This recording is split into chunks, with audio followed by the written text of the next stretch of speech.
말씀은 신명기 16장.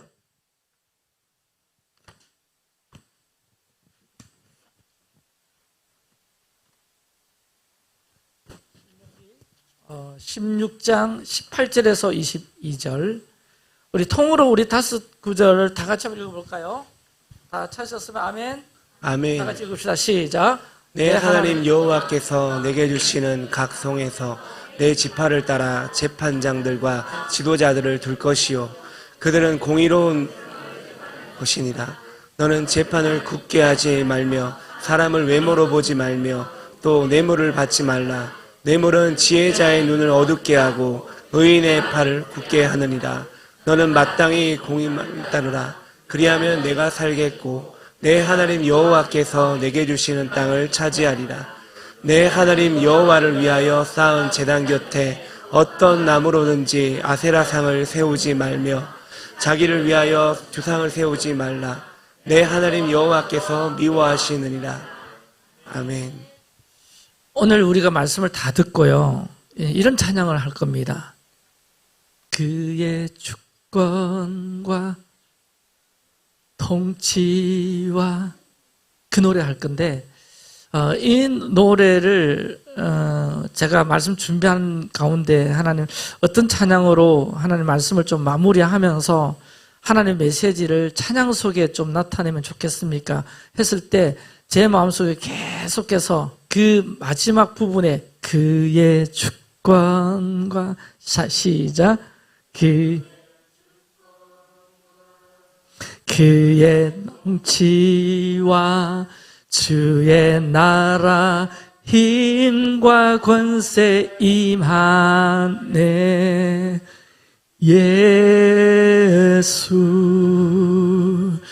하나님의 공의 주의 주권과 주의 통치와 주의 나라 힘과 권세 임하네. 예수 하나님의 공의. 여러분, 우리 지금 계속되는 토라의 그 주제 말씀을 통해서 하나님께서 쉐마 왜 듣게 하시는지, 하마콤 왜 그곳에서 예배하기를 사모하라는 건지, 오늘 세덱 왜 하나님의 의를 구하고 공의를 따르라고 하시는지, 단순히 어떤 율법을 더 잘 지키기 위한 방편으로 주시는 것이 아니라 저와 여러분의 삶에 주의 주권과 주의 통치와 주의 나라가 더 확장되고 더 번성하고 더 살아나고, 아멘, 이 일들을 위해서 오늘도 하나님께서 말씀하십니다. 이번 주간에 또 말씀하실 거예요. 오늘 주제가 너무 조금 딱딱할 수가 있습니다. 율법적일 수가 있고 좀 교과서적인 오늘 주제 말씀이 선포될 수가 있는데, 여러분 그 말씀이 딱딱하다, 어렵다, 내 삶에 실제로 적용하기가 좀 이게 뭐지? 그렇게 생각하지 마시고 주의 주권과 주의 통치와 주의 나라가 내 삶과 우리 공동체에 더 확장되고 또 라이브하게 주님께서 역사하기를 원하시는 마음으로 오늘 이 메시지를 전가하라 하십니다. 선포하라 하십니다. 그래서 오늘도 아멘하여 크게 영광 돌리는 저와 여러분 되기를 축복합니다. 따라합시다. 아멘. 또 크게 아멘.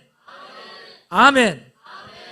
자, 이스라엘 백성은 약속의 땅에 들어갈 때 성읍마다 쇼프팀, 쇼페팀, 재판관, 재판할 수 있는, 분별할 수 있는 지도자라고 이야기할 수 있는데, 여러분 이 쇼프팀, 쇼페팀이 이게 발음이 다르지만 같은 단어예요. 재판관들, 재판관 이런 뜻인데, 그런 지도자를 잘 세워라. 그래서 오늘 이번 주 토라포센의 주제가 따라합시다. 쇼페팀, 쇼프팀. 18절에 그것이 나오죠. 18절을 다시 한 번 더 소리내서 읽겠습니다. 시작. 내 하나님 여호와께서 내게 주시는 각 성에서 내 지파를 따라 재판관들과 지도자들을 둘 것이요 그들은 공의로 백성을 재판할 것이라. 자, 여러분 이리 보세요. 단순한 행정제도가 아니에요. 단순히 재판하고 다스리는 지도자를 잘 세워라 이 뜻이라기보다 공동체를 바른 길로 인도하는 영적 지도자, 공동체를 바른 길로 인도하는 우리 셀 리더들, 예배자들, 우리 다음 세대 리더들, 우리 교사들, 할렐루야, 우리 성도들, 장로님들, 권사님들, 아멘, 우리 집사님들. 그래서 하나님의 킹덤이 의와 공의로 다스려지기 위해서, 자의로 다스려지는 것이 아니라 각 성과 지파들이 건강하게 세워져야 되기 때문에 각 지역과 공동체를 다스리는 셔퍼팀, 재판관들과 지도자들이 이 정말 중요하고 잘 세워져야 합니다. 먼저 바른 재판, 하나님의 공의를 위해서 하나님은 모세를 통해서 이런 명령을 하시는데, 공의로운 판단을 위해서 장애물이 있는데 그 장애물부터 제거하고 내 이야기를 들어라 그러면서 세 가지 공의로운 판단의 장애물을 이렇게 제시하십니다. 첫 번째가 뭔가 하니까 외향적인 편견이에요. 따라합시다. 외향적 편견. 19절에 보니까 외모로 보지 마라. 너희들이 판단하고 분별할 때, 재판할 때 외모로 보지 마라. 이 외모로 보지 말라고 번역된 히브리어 나가르 의미는 사람의 의도를 하나님의 뜻보다 더 인식하고 존중함으로 사람 중심으로 판단하지 말라. 사람 중심으로 판단하지 말라. 그래서 우선 재판에 있어서 외형적인 판단은 금물입니다. 그 중에서 제일 금할 것은 사람을 외모로 판단하는 것이죠. 비단 재판뿐만 아니라, 할렐루야, 외모는 우리가 한 사람을 만날 때 제일 먼저 보이는 부분이잖아요. 그래서 이 인간을 성경이 말할 때 성경은 겉사람이 있고 속사람이 있는데 그 겉사람이 그 사람됨을 결정하지 않는다. 성경은 그 사람의 속사람이 그 사람됨을 결정하니까 속사람을 단장하라. 속사람이 건강하여져라. 아멘. 그렇게 성경 계속해서 우리에게 말씀하시죠. 그래서 인간의 진실성은 사실 속사람에 의해 결정되는 것이지 그 사람에 의해 결정되지 않는다는 것. 여러분 성경에 보면 사무엘 선지자가 이세의 아들 중에서 미래의 지도자를 선택하고자 할 때 하나님께서 사무엘에게 주신 주의사항이 있잖아요. 이것 꼭 주의해라. 뭐라고? 용모와 키를 보지 마라. 할렐루야. 네, 오늘 좀 키에 약간 자존감이 있으신 분들, 용모에 약간, 네, 우리 신유사님 오늘 힘을 많이 내시기 바랍니다. 아멘. 그냥 웃는 소리로. 네. 네, 사실 저도 늘 이 뽀덕니 때문에 용모에 자신감이 없습니다. 네, 그렇잖아요. 네. 그런데 용모와 키를 보지 마라. 만약에 하나님이 인간을 선택하실 때 외모를 따라 선택하신다면 어떤 일이 벌어질까? 이 바울 사도가 하나님이 쓰시는 사람들의 기준을 그가 이런 근거로, 이런 증거로 말씀하셨는데, 여러분 고린도전서 1장 27절과 28절 한번 읽어보실까요? 시작. 그러나 하나님께서 세상에 미련한 것들을 택하사 지혜 있는 자들을 부끄럽게 하려 하시고 세상에 약한 것들을 택하사 강한 것들을 부끄럽게 하려 하시며 하나님께서 세상에 천한 것들과 멸시받는 것들과 없는 것들을 택하사 있는 것들을 폐하려 하시나니. 우리 하나님은 오히려 세상에서 미련한, 약하고 천하고 멸시받는 것, 없어 보이는 자들을 선택하셔서 더 사용하기를 기뻐하신다. 왜 그렇게 하실까? 그 이유는 고린도전서 1장 29절에서 이런 답을 주십니다. 시작. 이는 아무 육체도 하나님 앞에서 자랑하지 못하게 하려 하심이라. 할렐루야. 자, 우리는요, 예수님 생각할 때 어떤 외모를 생각하시나요? 아주 준수한 외모를 항상 연상하죠. 모든 성화가 그렇게 그려져 있으니까 지금 제 방에도 예수님 너무 아주 멋있는 분으로 제 방에 딱 이렇게 그려져 있습니다. 근데 어쩌면 성경으로 우리가 예수님의 외모를 한번 그린다고 치면 예수님의 외모는 우리가 연상하는 그런 외모는 아닐 수가 있다. 이사야 선지자가 메시아 대신 그리스도 오심을 예언하시면서 그의 모습을 이렇게 내비쳤잖아요. 이사야 53장 2절 시작. 그는 마른 땅에서 나온 뿌리 같아서 고운 모양도 없고 풍채도 없은즉 우리가 보기에 흠모할 만한 아름다운 것이 없도다. 미남 예수님만을 연상하신 분들은 만약에 실제 예수님 모습을 뵙고 실망하실지 모릅니다. 다시 오실 예수님 모습 보고 저렇게 생기셨나 이래가지고 여러분 실망하지 않길 바라고, 물론 다시 오실 주님 그 얼굴에는 빛난 광채가 나올 것이고 할렐루야. 아마 이사야는 흠모할 만한 것이 없다고 그러지만 그분을 바라보면 바라볼수록 더 기쁘고 좋은, 더 바라보고 싶고 더 가까이 하고 싶고 더 그분과 함께 하고 싶고 아니 영원토록 그분의 얼굴을 놓치지 않기를 사모하는 마음들이 반드시 일어날 겁니다. 아멘. 여러분, 사도 바울은 외모가 어떠다고 생각하세요?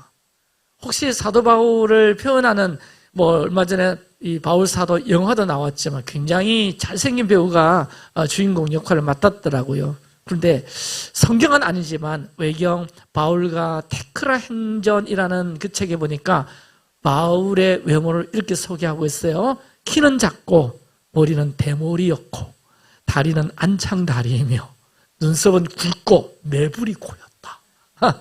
그래서 이 외경에 따라 사도 바울의 외모를 그린 그림들이 간혹 있습니다. 매부리 코에다가 눈썹은 굵고 눈썹 굵은 거는 멋지죠. 안창다리, 그리고 머리는 대머리고 이렇게 하는데 문제는 우리가 사람을 외모로 보지 말라는 것이죠.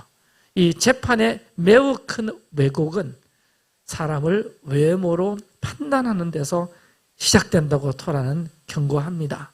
외모를 보지 않고 사람을 중심으로 판단하는 것이 공의 실현의 중요한 잣대다.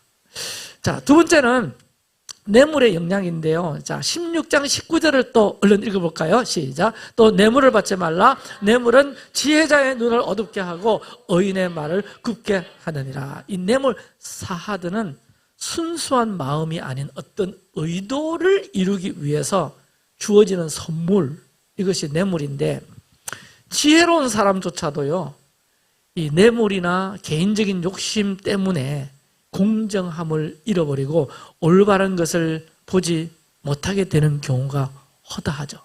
돈 좀 찔러주면, 좋은 비싼 시계 이렇게 쏙 차게 해주면 진실이 가려져 버리고 사실이 왜곡되어져 버리는 이런 일들이 우리 사회도 지금 많이 일어나고 있죠. 그래서 뇌물 받지 말라고 말씀하시는데 한 나라의 부패지수, 얼마나 그 나라가 썩었냐, 얼마나 그 나라가 부패했냐, 이 부패지수를 따질 때 가장 중요하게 보는 지표가 뇌물이 통하냐 안 통하냐의 여부를 본다고 합니다.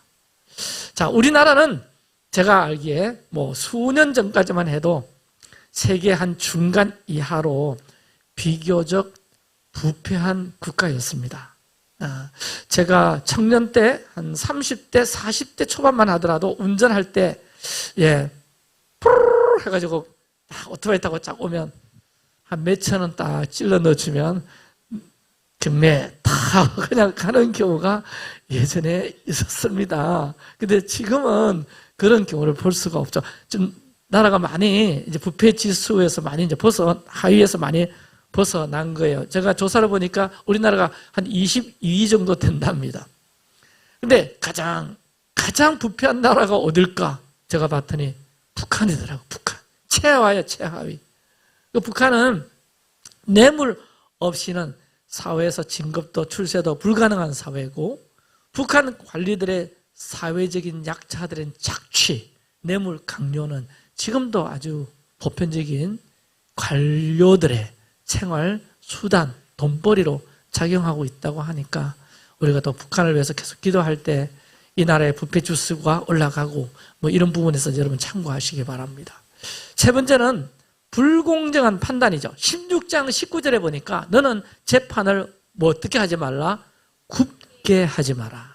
이 굽게가 뭔가 하니까 어떤 사적인 감정, 내 저 사람 아는데 줄을 대면 뭐 있잖아요.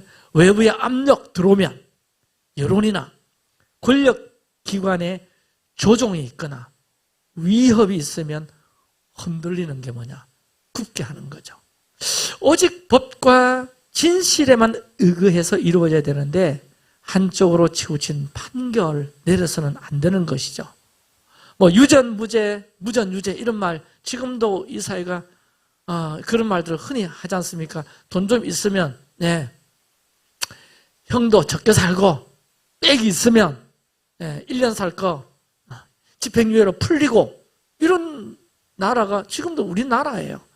참 우리나라가 여러 부분에서 많이 선진국화되었다고 하지만 아직도 이 사법체계, 뇌물은 많이 사라졌다고 하지만 정치 편향적인 사법재판은 지금도 공공연하게 진행되고 있습니다.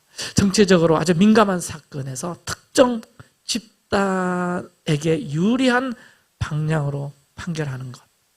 이는 법이 아니라 힘 있는 자의 논리가 지배하는 이 사회, 굉장히 불안하지 않을 수가 없습니다. 근데 하나님은 이 재판관들에게 이렇게 외모로 보지 말고 뇌물 받지 말고 판단을 굽게 하지 말고 이 세 가지 먼저 지침을 주시면서 무엇보다 우리 하나님은 이 지도자들에게 쇼페팀들에게 하나님의 공의를 세워야 되는데 이 세 가지뿐만 아니라 무엇보다도 그 어떤 것보다도 하나님의 의, 이걸 히브리어로 제덱이라고 강조하시는데 신명기 16장 20절이 매우 중요한 오늘 하이라이트 해야 될 말씀이라고 여러분 보시면 됩니다. 다 같이 소리내서 읽겠습니다. 너는 마땅히 공의만을 따르라. 그리하면 네가 살겠고 내 하나님 여호와께서 내게 주시는 땅을 차지하리라. 마땅히 뭘 따르라? 공의만을 따르라. 여러분 토브책에 보시면 히브리어 원문에 보시면 제덱 티르도프, 이 공의가 두 번이나 강조되고 있어요. 너는 마땅히 공의만을 하나님의 의만을 따라라. 히브리어로 이 제덱을 두 번 강조하고 있습니다. 너는 마땅히 의를 따를 것이다. 그래서 이걸 조금 우리가 기억하는 의미에서 한번 따라합시다. 제덱. 다시 한번 더 시작. 제덱. 하나님 왕국의 의와 공의의 실현을 위해서 하나님의 대리인들로 백성을 재판하는 재판관들과 지도자들이 삶의 우선순위로 가장 따라야 할 것은 의다, 제덱이다. 그래서 제덱을 따른다는 것은 여러분 문장으로 잘 좀 정리하면 이럽니다. 진리에 자신이 잘 조율되어 있는 상태, 하나님의 진리에 자신의 삶이 잘 맞춰지고 있어. 이게 제덱. 하나님과의 바른 관계 안에 있는 것이 뭐다? 제덱. 아멘? 그래서 이렇게 잘 서 있는 사람은 어떻게 해야 되느냐?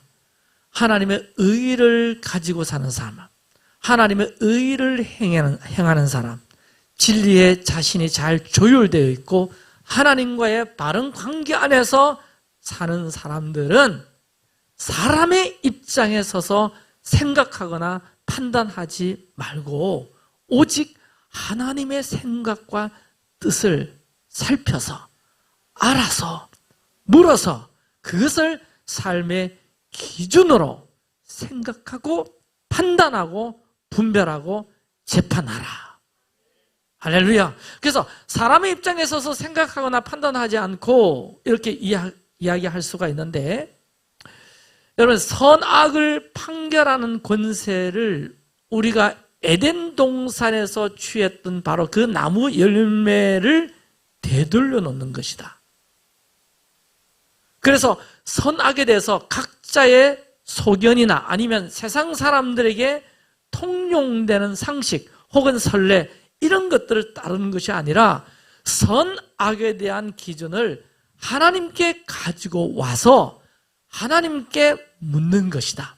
그리고 절대적인 기준을 하나님이 주신 율법, 토라에 두는 것이 쇼페팀의 사명이라고 말할 수가 있습니다.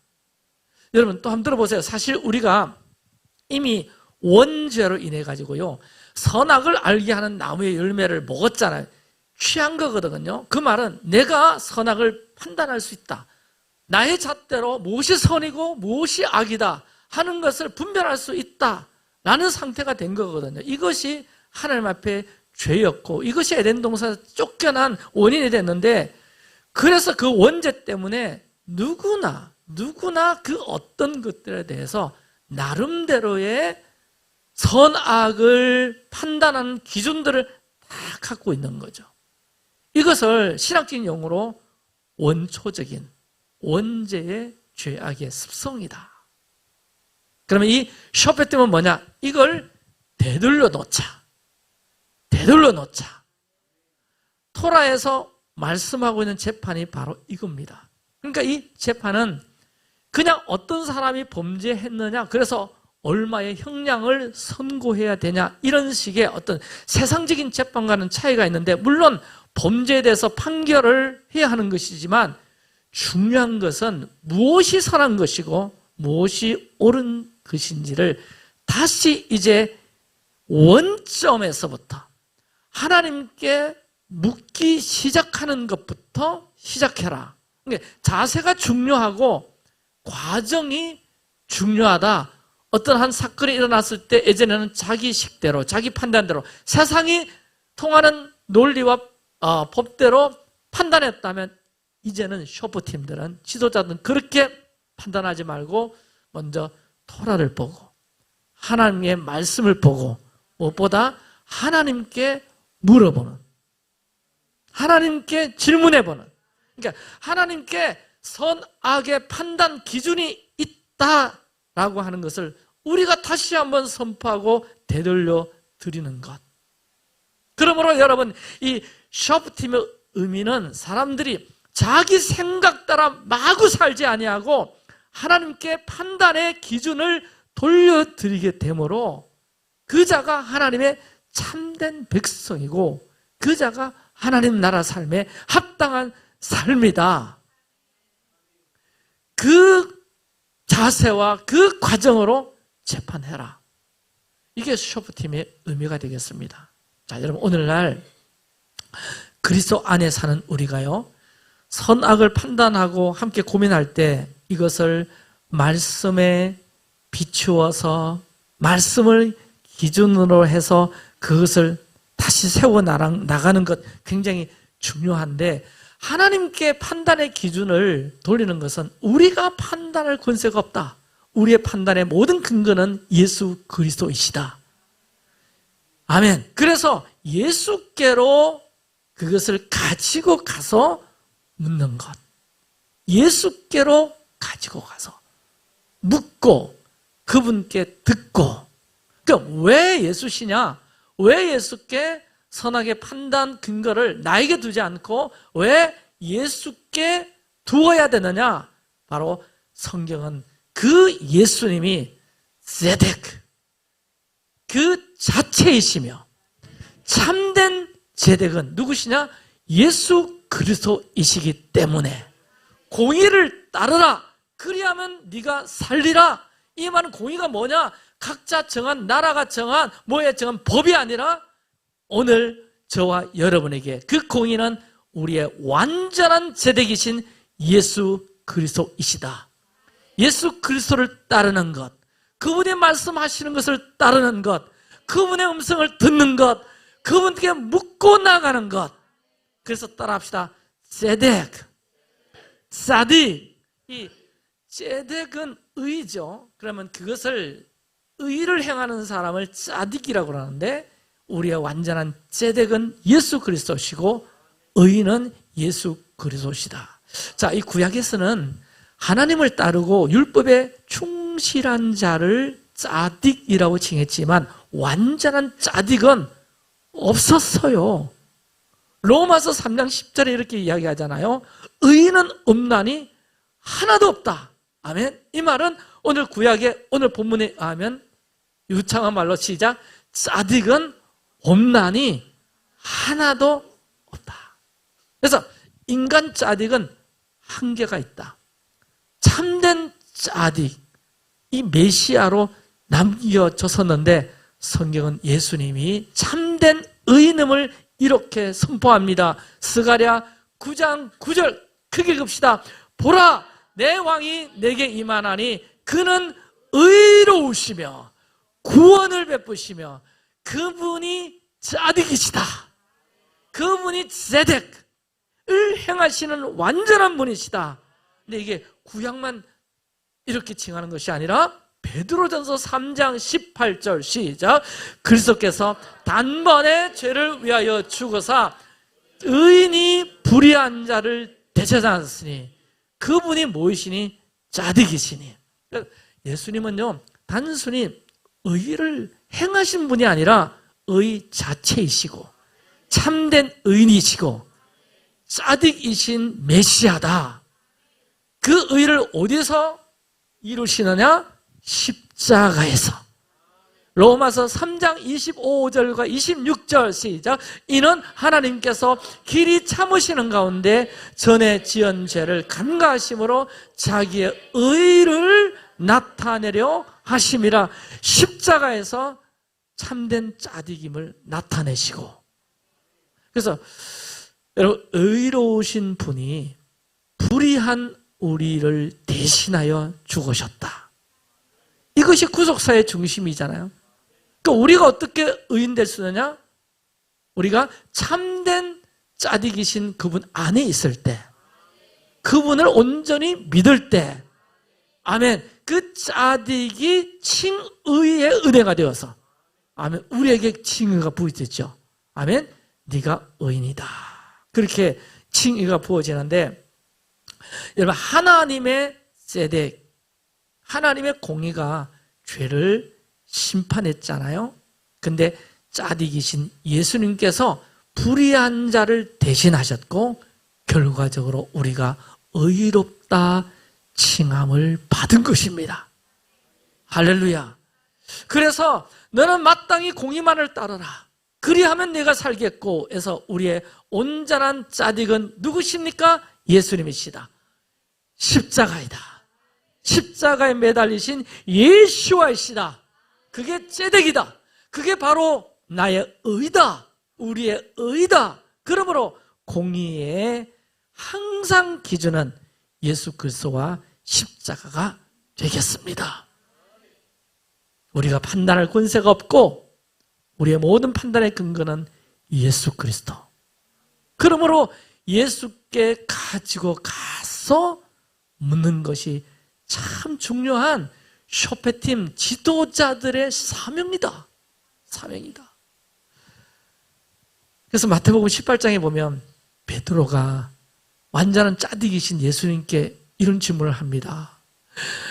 예수님, 우리가 언제까지 용서해야 합니까? 야, 참된 짜딕에게 제대로 된 질문을 했어요. 그때 예수께서 그 문제에 대해서 비유로 이렇게 말씀하셨잖아요. 10,000달란트 빚진 자와 100데나리온 빚진 자의 비유로 우리가 언제까지 얼마만큼 용서해야 되느냐에 대한 문제를 완전한 짜딕이신 그분이 이 달란트 비유로 말씀하시는데, 이런 10,000달란트, 지금의 금으로 이렇게 환산을 하니까 어마어마한 돈이 됩니다. 34조. 입 좀 벌어져야지. 와, 이렇게 34조. 온유야, 34조 니는 뭐 조가 뭔지 모르니까 34조가 10,000달란트야. 그럼 100데나리온은 이것도 적은 숫자가 아니더라고요. 100데나리온은 한 1,000만 원 정도. 이것도 꽤 그래도 좀 돈이 되는 이 액수예요. 자, 그래서 어떤 왕에게 빚을 졌는데 10,000달란트, 34조 안의 이 빚을 왕에게 탕감받은 거예요. 34조의 빚을 뭐 받았다? 탕감받았다. 어마어마하게 어떤 왕에게 탕감을 받은 거예요. 자, 이렇게 그 탕감받은 자가 자기에게 1,000만 원 빚진 자, 100데나리온 빚진 자에게 찾아가가지고 막 윽박지르면서 돈 안 내나? 돈 내나? 그렇게 받아내려고 했다는 겁니다. 자기는 얼마만큼 탕감받아 놓고는 34조 원을 탕감받아 놓고는 1,000만 원 지한테 빚진 거 목 맥살 잡고 며칠까지 안 내놔, 키만 안 내놔 말아 막 이렇게 하면서 윽박질렀다는 거예요. 그러면 여기서 공의라는 게 뭐냐? 공의는 내가 받은 그 은혜를 기준으로 하는 겁니다. 우리의 판단은, 우리의 기준은, 공의는 항상 누구시다? 예수 그리스도이시고 십자가이십니다. 나 같은 죄인 괴수를 주님께서 당신의 핏값으로 사시고 그 죄값을 다 십자가에서 탕감해 주셨는데, 살려주셨는데, 그래서 내가 여기 살아있는 것인데, 그렇기 때문에 나는 판단의 기준을 항상 누구에게 두는가 하니까 예수 십자가에 두는 거야. 이게 정의요, 이게 공의요, 이게 제덱입니다. 그래서 내가 너의 빚을 전부 탕감해 주었거늘 마태복음 18장 33절 네가 너를 불쌍히 여긴 것 같이 너도 내 동료를 불쌍히 여김이 마땅하지 아니하냐. 왜 쫄라댔냐? 십자가에서 네가 뭘 탕감받았는지, 어떤 은혜를 받았는지, 어떤 하나님의 사랑을 받았는지 그거 한번 보고 네한테 빚진 자 대라. 그래서 내가 탕감받은 것처럼 나도 남을 불쌍히 여기고 그 은혜를 베푸는 것이 공의다. 그럼 이 공의의 기준은 어디서 나왔습니까? 예수 그리스도 십자가. 아멘. 자, 우리가 구원을 받은 자들로서, 구원의 탕감을 받은 자들로서 이 위의 기준은 항상 예수 십자가고요. 내 소견이 아니고 내가 보기에 저 사람 잘못됐어. 이게 공의입니까? 이건 팩트일지는 몰라도 공의는 아니다. 공의와 진리는 항상 예수와 그 십자가에 있다. 그렇기 때문에 우리는 늘 그 기준을 가지고 판단할 줄 알아야 된다. 그 기준 가지고 분별할 줄 알아야 된다. 우리 교회가 어떤 공동체냐? 그렇게 재판하는 공동체다. 그렇게 분별하는 공동체다. 아멘? 자, 여러분 잘 들어보세요. 여러분 이 교회론의 가장 중심이 되는 마태복음 18장 20절의 말씀 보면 두세 사람이 내 이름으로 모인 곳에 나도 그들 중에 있느니라 그랬잖아요. 우리 가운데 계셔요. 참된 짜득이신 그분이 계셔요. 할렐루야. 자, 이 말씀이 오늘 주제에 비추어서 어떤 말씀인가 하니까 마태복음 18장 18절을 읽어주세요. 시작. 무엇이든지 너희가 땅에서 매면 하늘에서도 매일 것이요 무엇이든지 땅에서 풀면 하늘에서 풀린다. 이게 땅이 우리 공동체를 비유할 수가 있습니다. 무엇이든지 공동체가 함께 풀어내면, 가령 어떤 죄가 우리 공동체 안에 발생했어. 그런데 우리 공동체가 그 어떤 심각한 죄일지라도 다 같이 하나님께 물어. 예수님께 물어. 하나님 어떻게 생각하십니까? 어떻게 다루기를 원하십니까? 라고 물을 때 우리 생각에 먼저 예수 그리스도 십자가, 할렐루야, 그 스펙트럼 가운데 그 문제를 볼 줄 알아야 돼요. 그래서 딱 봤더니 야, 우리 공동체가 다시 마음을 같이 맞추어서 두세 사람이 공정 맞춰서 우리 공동체가 용서하고 넘어가자. 용서하고 넘어가자. 그러면 하늘에 계신 하나님께서 그래, 그렇게 하여라. 아멘. 아멘. 여러분 이해가 잘 되셔야 됩니다. 그러니까 두세 사람이 모여서 땅에서 교회가 이 사람의 죄에 대해서 용서해 달라고 하는 무죄의 취지로 증언을 하게 되면 이게 땅에서 풀면 재판장이신 하나님께서 그 사람을 용서해 주신다. 하늘에서도 풀린다. 이게 교회입니다. 이게 교회입니다. 재판이 이렇게 중요한 이유는 죄로 말미암아 사망에게 빼앗긴 생명을 다시 되찾는 일이기 때문에 그런 것이고요. 죄를 둘러싸고 보혈의 공의를 선포함으로써 사형 선고일지라도 생명으로 바꾸고 부활의 선포로 바꿔내는 자리가 교회입니다. 교회입니다. 자, 요한복음 16장에 보면 마지막 때 보혜사가 있던 가운데 오셔가지고 세상을 심판하실 것인데 뭘 심판하시는가 봤더니 그가 와서 그 성령님이 지금 이 시대에 오셔서 죄에 대해서 심판하실 것이고 의에 대해서 심판하실 것이고 심판에 대해서 세상을 책망하리라 이렇게 되어 있거든요. 그러면 죄에 대해서 심판하신 거 이건 당연한데 의에 대해서는 뭘 심판하신다는 건가? 여러분 좀 궁금하지 않습니까? 보혜사 성령님께서 지금 우리 가운데 역사하셔서 의에 대해서 심판하신대. 그게 바로 세덱. 뭘 선악의 기준으로 네가 삼았느냐? 이 공동체가 삼았느냐? 뭘 공의의 기준으로 삼았느냐? 세상의 법이냐? 아니면 팩트냐? 그런 거 다 공평한 저울추가 아니다. 네가 탕감받은 예수 그리스도. 그 예수 그리스도의 은혜, 십자가가 그게 바로 저울의 추다. 그 예수 그리스도, 그 십자가에 의해서 너희들이 판단했냐? 정죄했냐? 그렇게 하지 않았다, 우리가. 세상 법과 똑같이. 아니, 세상보다 더 못되게.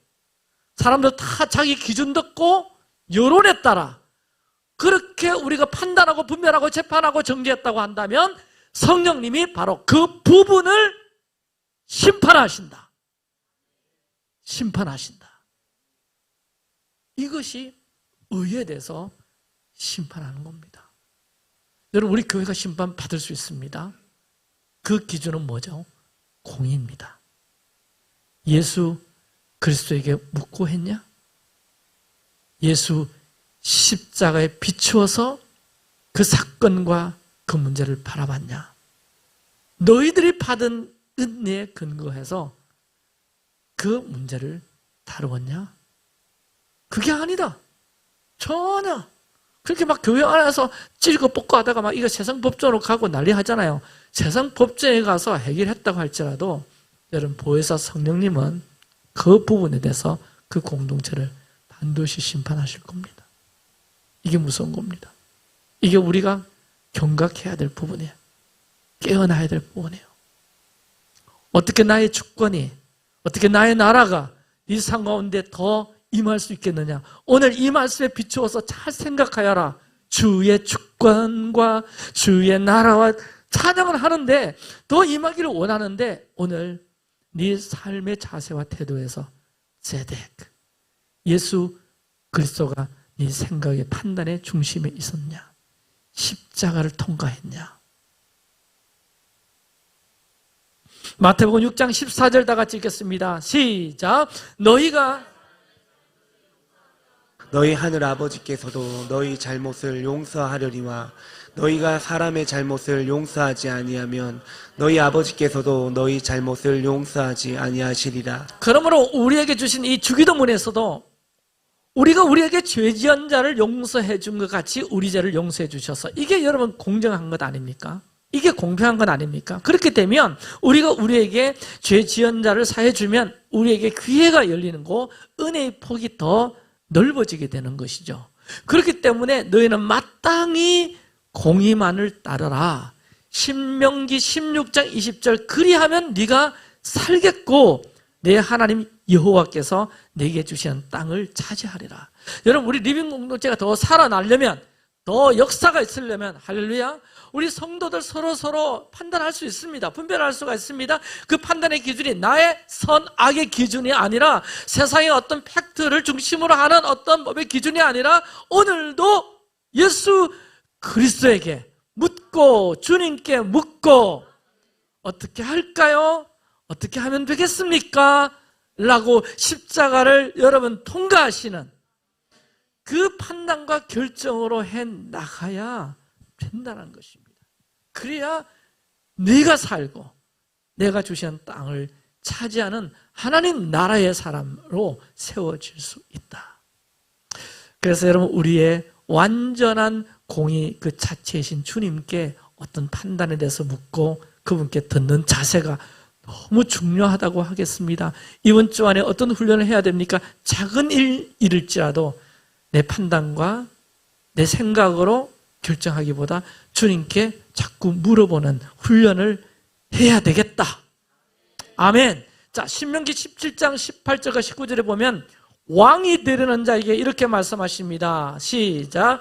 그가 왕위에 오르거든 이 율법서의 등사본을 레위 사람 제사장 앞에서 기록하여 평생에 자기 옆에 두고 읽어. 왕에게는 율법서의 등사본, 복사본을 평생 자기 땅 옆에 두고 읽어야 네가 왕 노릇할 수 있다. 왕 자격이 있다. 그랬는데 율법의 등사본, 이 미신에는요 복사본, 왕은 자기만의 토라 사본을 만들어서 늘 읽고 묵상하면서 하나님의 그 법에 따라, 토라의 법에 따라 재판하고 통치해야 되는데 왕 옆에 평생 율법의 등사본을 곁에 두고 항상 이것을 읽고 이것에게 물어서 재판하고 결정하라 그랬는데 여러분 그 다음 넘겨보세요. 율법의 등사본이 뭘까? 미수인의 하토라. 바로 이것이 예수 그리스도를 예표하더라. 여러분 예수님이 율법의 등사본입니다. 아멘. 예수님은 말씀 자체로 오셔서 하나님의 법을 완성하신 분 아니십니까? 아멘. 사실은 율법이 예수와의 등사본이죠. 예수와께서 율법의 실체이시기 때문에 토라는 이 예수 그리스도의 등사본과 같은 것입니다. 그래서 예수와께서 이런 분이시다라고 하는 것을 설명하고 기록한 책이 여러분 토라입니다.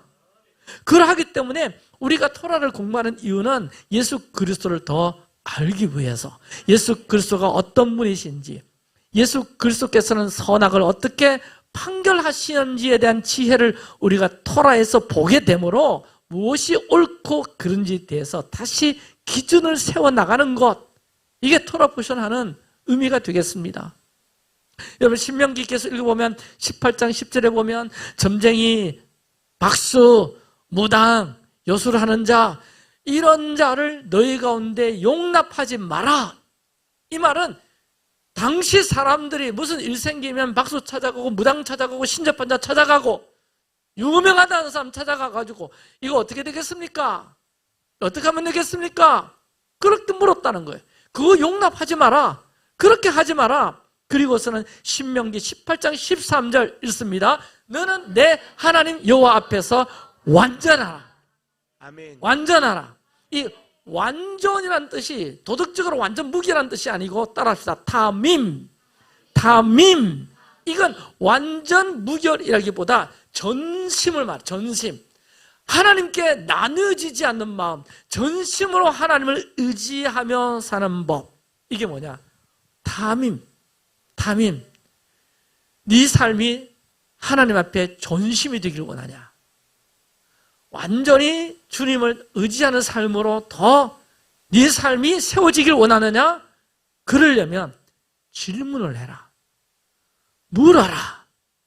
그런데 하나님께 묻지 아니하고 네가 듣고 싶은 말을 잘 해주는 일종의 당시의 전문가들, 박수, 무당, 신접자, 오늘날로 치면 최고 전문가들, 과학이나 여러 가지 어떤 세상적인 지혜에 통달한 그런 사람들에게 이제 묻지 말고 주님께 묻는 것에서 완전함이 나온다.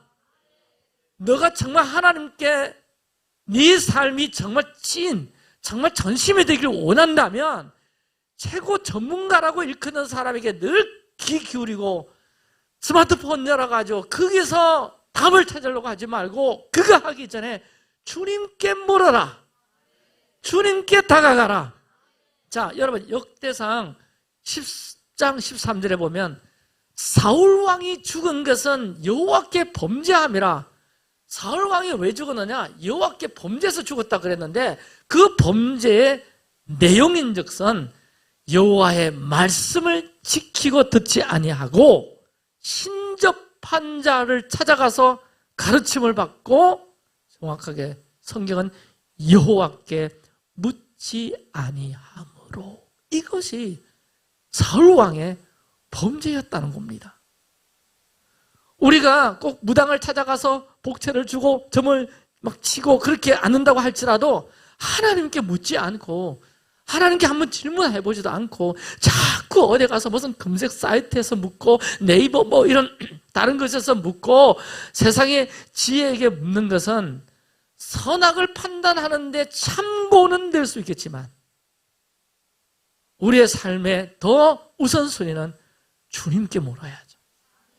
사울 왕의 범죄가 그것이었다. 자기가 듣고 싶은 얘기를 해주는 사람을 찾아가는 거죠.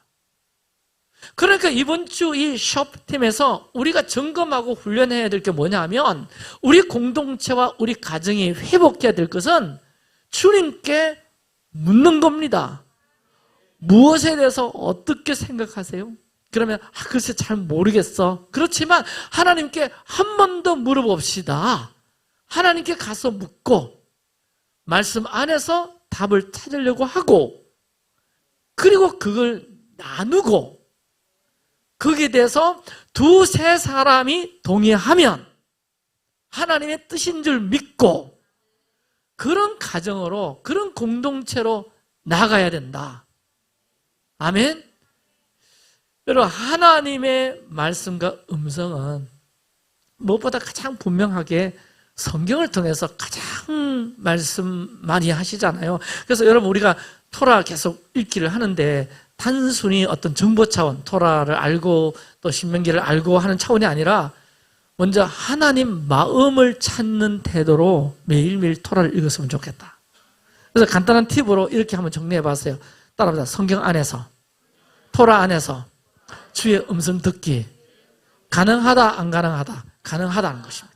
날마다 일정한 분량 읽잖아요. 매일 읽어야 할 토라 본문 가운데 그 다 뭐 읽고 또 읽고 중요하지만 천천히 읽으면서 마음에 와닿는 한 단어라도 한 문장이라도 붙잡아서 곰곰이 또다시 한번 읽어보고 묵상해보고 이것이 나에게 어떤 의미인지 주여 이 말씀을 통해 제게 무엇을 말씀하시냐고 듣는 태도, 듣는 자세, 그렇게 질문도 해보는 것.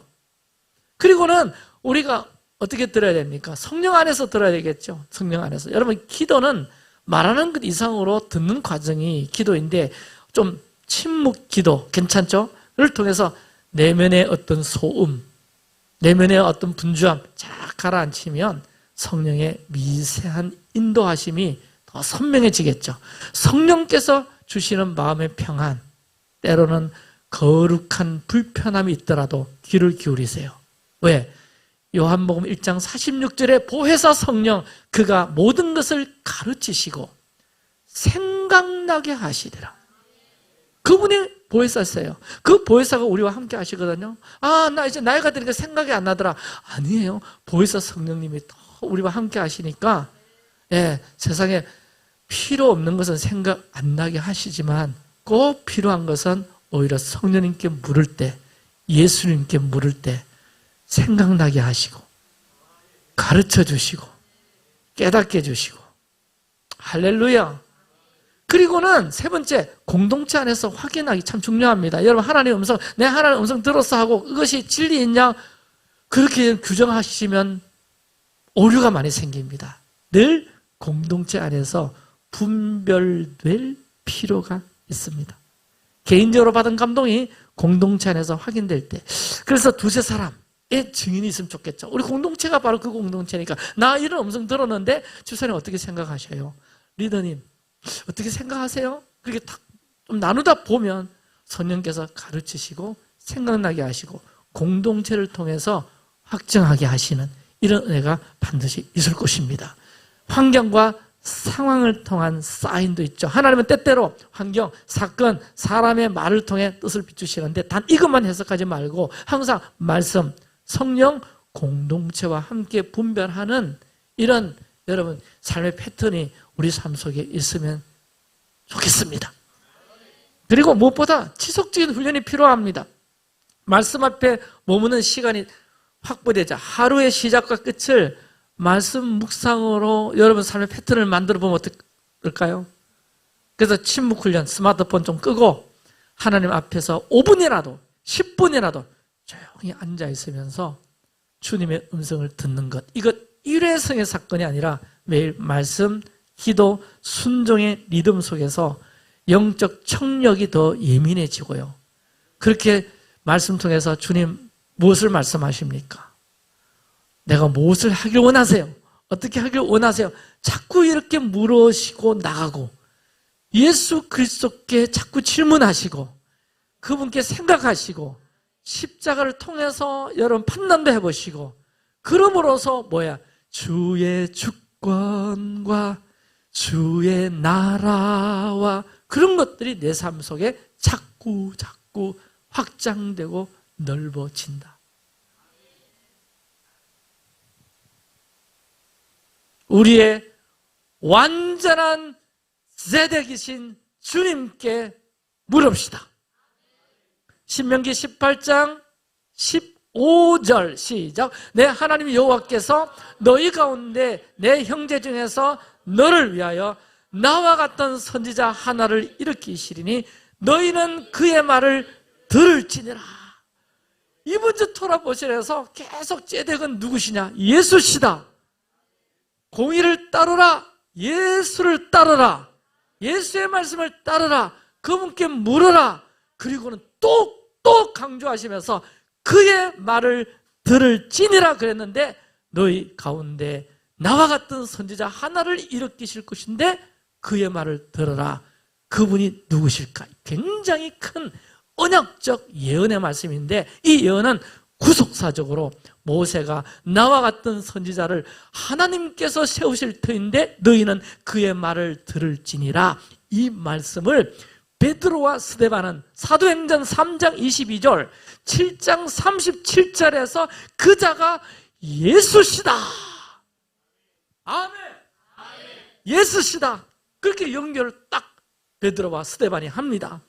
예수님이야말로 모세와 같이 백성과 하나님 사이의 중보자이시고 율법과 선지자를 완전케 하시며 새 언약을 세우시는 자이시니 그 예수와께서 선악을 판단하시도록 그분께 묻고 들어라. 그의 말을 들어라. 그의 말을 들어라. 아멘. 이것이 우리의 사명, 이것이 쇼프팀의 사명이라고 말씀하십니다. 아멘. 그러면 이 노래 부를 재미가 날 것 같아요. 주의 주권과 주의 통치와 주의 나라 힘과 권세 임하네. 오네요. 예수 하나님의 공의. 따라 그분께 물어라. 그의 음성을 들어라. 그를 따르라. 아멘? 아멘? 그러면 주의 주권과 통치와 나라가 권세가 임하게 될 것이다. 우리 자리에 일어나서 예수 하나님의 공의 찬양할까요? 여러분, 우리 삶의 째득을 이룬다는 것은 진리에 자신이 잘 조율된 상태에 있다는 것이고, 하나님과의 바른 관계에 있다는 것이고, 하나님과의 바른 관계가 잘 서 있는 사람은 사람의 입장에 먼저 서서 생각하거나 판단하지 않고 언제나 주님께 묻고 들어 선악을 판단하는 사람입니다. 아멘. 여러분 삶 속에서 이 제덱이 흘러나오기를 원합니다. 아멘. 그리고 완전한 공의, 완전한 제덱이신 예수와께 묻고 들어 선악을 판단하는 사람 되게 하여 주옵소서. 아멘. 완전한 공의이신 예수와께 묻고 들어서 선악을 판단한 우리 공동체가 되게 하시고, 우리 가정이 되게 하시고, 제가 되게 하여 주옵소서. 주여 기도합시다. 주여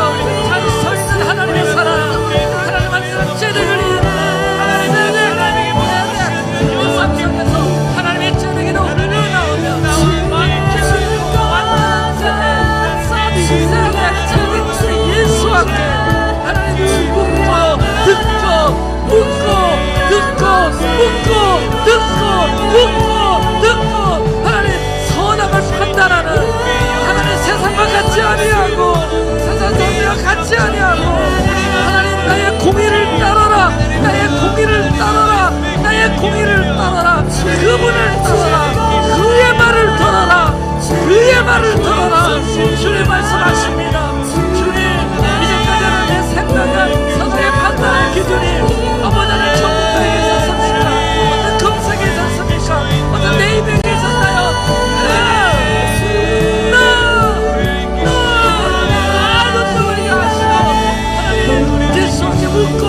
묻고 선악을 판단하는 사람으로 이 시간 성령님, 보혜사 성령님, 보혜사 성령님 오셔서 하나님 우리를 역사해 주십시오.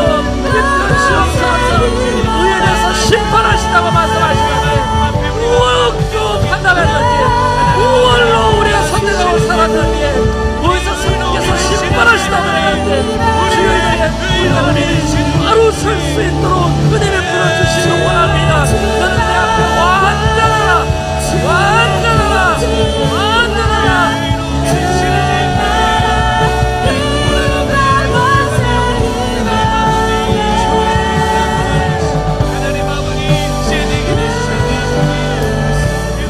우리 다시 한번 기도합니다.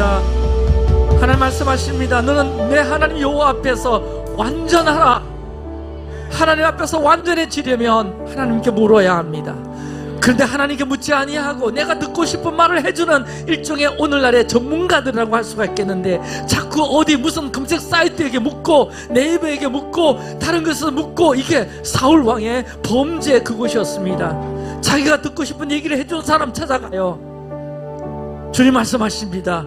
그의 말을 들어라. 아멘. 그의 말을 들어라. 아멘. 그의 말을 들어라. 아멘. 주님, 제가 오직 예수와의 음성을 듣고 따르는 자로 더 변화시켜 주옵소서. 아멘. 그의 말을 들어라. 그의 말을 들어라. 아멘. 아멘. 주여, 우리가 예수와의 음성을 듣고 따르는 자로 은혜 베풀어 주시고 변화시켜 달라고 우리 한번 주님께 한 번 더 간구하며 나갑니다. 주여.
하여 주십시오.